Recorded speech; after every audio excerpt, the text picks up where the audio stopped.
How to use Evernote Web Clipper. Well, hello everyone, welcome back to the channel. In this video today, let me guide you through the steps on how you can use Evernote Web Clipper. Well, to use the Evernote Web Clipper, first you'll have to install it as a browser extension. So head over to your browser, make sure you're using Evernote on your browser as well. Then head over to your browser and search in for Chrome Web Store.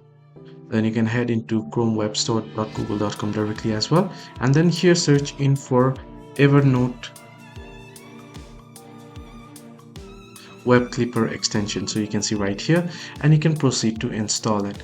So you can add it to Chrome and then install it. Then when on a web page you want to save, click the elephant icon in the browse toolbar. So I'll show you this. Click on add extension here. It has been added. Then head over to your web browser and click on this icon here at the top, and you want to make sure the Evernote Web Clipper is enabled. So I'll reload this page and then tap on the icon here at the top, and then you can tap on the Evernote Web Clipper icon there in order to clip it.